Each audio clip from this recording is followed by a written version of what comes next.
Abdou Aziz waxee clairement est-ce que def ngeen jàngat bi ci war pour pouvoir aujourd'hui émettre des réserves sur les décisions qui ont été prises par le pouvoir public. xam naa moom dafa galgalu kilifa bu may def. oui mu ngi anticiper fu ma jëm. parce que xam naa ne c'est un peu pour anticiper si sama point de vue si question bi. oui. waaye li ma si bëggoon wax rek mooy. li jëm si mbirum mbas mi. d'abord dañuy jaale famille ñu fi jóge ñëpp. mbas bi à chaque fois ñu wax si damay wax nañuy éviter di si wax comme si jeex na.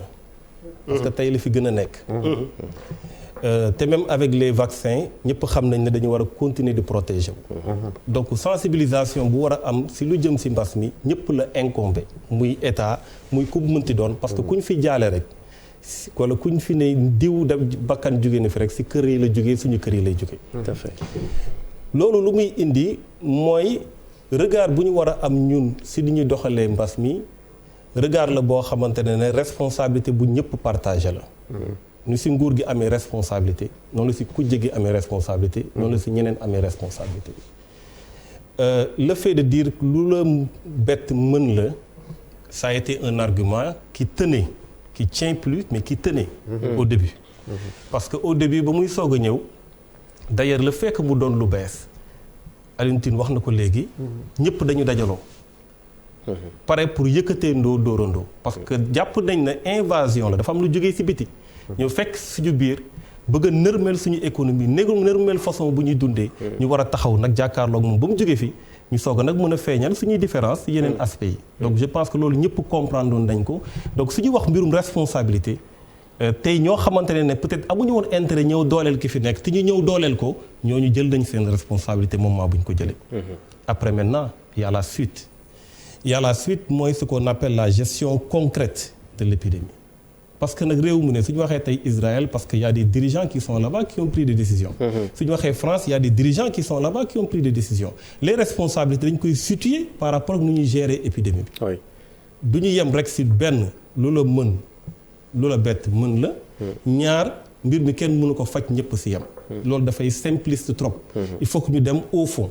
man jàpp naa si toppandoo lu ñuy wax mimétisme. jàpp naa si ñàkk am. vision par rapport ak loo xamante ne à long terme la jëm nga yemale ko ci 3 mois ci décision yi nga jël.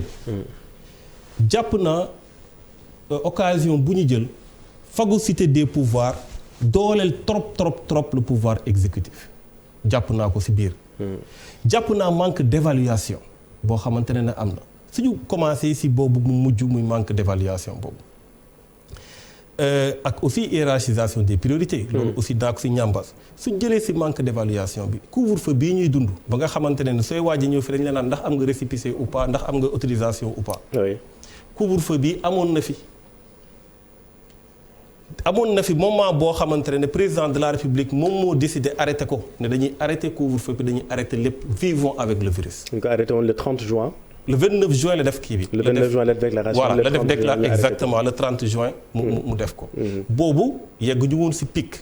boobu maladie bi épidémie bi taxawul woon parce que je me rappelle des chiffres moment boobu si je me rappelle bien ñu ngi nekkoon ci 212 cas.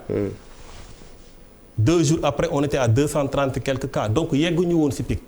mais lan la président def ci lu ma jàpp muy peut-être une évaluation officieuse. mooy def bilan coût avantage ndax.